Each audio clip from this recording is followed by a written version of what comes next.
Assalamualaikum warahmatullahi wabarakatuh. Bismillah, alhamdulillah, ala ni'matillahi la hawla wa la quwata illa billah, wa ba'd. Ayuhal musyahidun al-kiram, urahibu bihudurikum bihadzal liqa al-mubarak. Apa kabar sahabat pelatihan?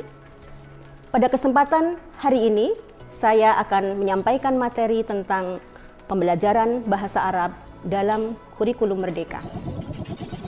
Sobat pelatihan, ada 4 hal penting yang akan kita pelajari bersama pada kesempatan kali ini. Yang pertama adalah rasionalisasi bahasa Arab dalam kurikulum merdeka. Yang kedua, orientasi pembelajaran bahasa Arab. Yang ketiga, karakteristik pembelajaran bahasa Arab. Yang keempat adalah elemen capaian pembelajaran bahasa Arab dan fase pembelajarannya.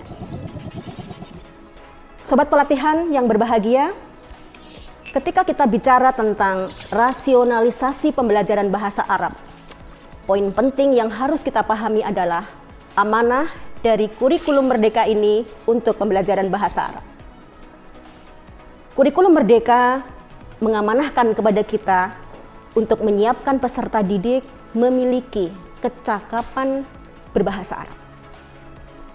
Kecakapan berbahasa Arab ini memiliki 4 indikator penting yang harus kita ketahui bersama. Yang pertama, kita mampu mengekspresikan rasa, pikiran, gagasan dengan komunikasi verbal. Kedua, kita harus mampu menginternalisasi 4-6 kompetensi berbahasa ini dalam kehidupan kita sehari-hari sesuai dengan konteks dan situasinya.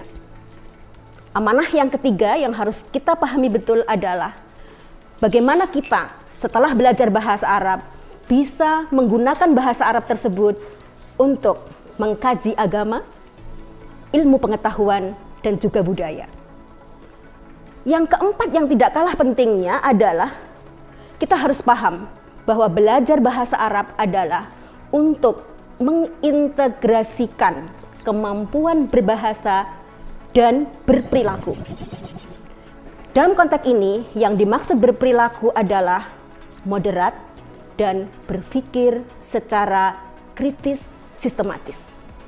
Karena itulah, di dalam kurikulum merdeka ditetapkan tujuan orientasi, karakteristik, dan juga pendekatan pembelajaran.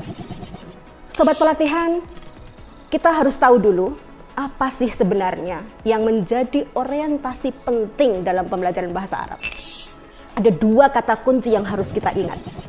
1, belajar bahasa Arab adalah untuk kepentingan komunikasi di satu sisi, dan ada sisi kedua yang kita tidak bisa untuk menafikan bahwa kita harus mampu menggunakan bahasa Arab itu untuk mendalami agama dari sumber autentik. 2 kata kunci ini yang akan kita pegang untuk merangkai seluruh pembelajaran bahasa Arab. Sobat pelatihan yang berbahagia, selanjutnya setelah kita tahu orientasi besar di dalam pembelajaran bahasa Arab, hal penting yang juga harus kita pahami adalah karakteristik pembelajaran bahasa Arab. Pembelajaran bahasa Arab kita di kurikulum merdeka ini ada 3 kata kunci juga yang harus kita integrasi dan kita ramu. Yang pertama adalah kompetensi bahasa, atau dalam bahasa Arabnya kita mengenal dengan istilah al-kifayah al-lughawiyah. Di samping al-kifayah al-lughawiyah, kompetensi yang kedua adalah kompetensi komunikatif. Dan ini kita mengenal dalam bahasa Arab istilahnya adalah al-kifayah al-ittisaliyah. Yang ketiga kita sebut sebagai kompetensi budaya, atau kita mengenal dalam bahasa Arab adalah al-kifayah as-saqafiyah. Ketiga kompetensi ini harus menyatu, bukan dipisah-pisah tetapi menyatu, yang ini akan diharapkan bisa mencapai amanah yang diberikan oleh kurikulum merdeka kita. Sobat pelatihan yang berbahagia, selanjutnya kita banyak pendekatan dalam pembelajaran bahasa Arab. Akan tetapi salah satu yang sangat direkomendasikan, saya mengatakannya sangat direkomendasikan, adalah pendekatan yang kita sebut dengan pendekatan pedagogi genre. Ada 4 siklus penting dalam pedagogi genre ini yang kita sebut dengan membangun konteks. Dalam membangun konteks ini, satu hal yang paling penting harus kita pahami sebagai pengajar bahasa Arab, praktisi bahasa Arab adalah memberi input yang sebanyak-banyaknya kepada peserta didik. Apa yang dimaksud dengan input? Segala sesuatu yang terkait apapun yang akan kita pelajari pada materi berikutnya. Baik itu tentang topik, baik itu tentang gramatikal, baik itu tentang struktur teks, semua kita beri pada tahapan membangun konteks. Setelah input cukup, kita kemudian akan masuk pada siklus berikutnya yang kita sebut dengan pemodelan teks. Input kita sudah memadai, kemudian baru kita memberi contoh. Pemodelan teks ini dimaksudkan apa? Agar apa yang kita peroleh di input ini diperoleh dengan bahasa Arab istilahnya muktasab. Kita bisa memperoleh dari manapun. Bisa jadi apa yang kita peroleh itu belum terkontrol. Karena itulah kita butuh tahapan kedua yang kita sebut dengan pemodelan teks. Di pemodelan inilah kemudian input yang kita peroleh itu dikontrol. Dalam tahapan ini kita belajar tentang gramatikal. Dalam tahapan ini kita juga belajar banyak tentang struktur teks. Kita juga banyak belajar tentang wacana dalam teks.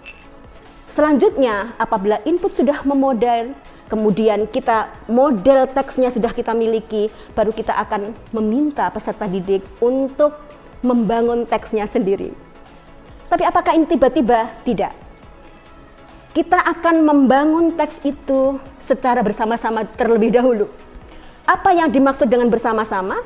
Yang dimaksud bersama-sama di sini adalah kita mendapat bimbingan dari guru. Kita juga mendapat bimbingan dari sesama yang mungkin memiliki kompetensi lebih.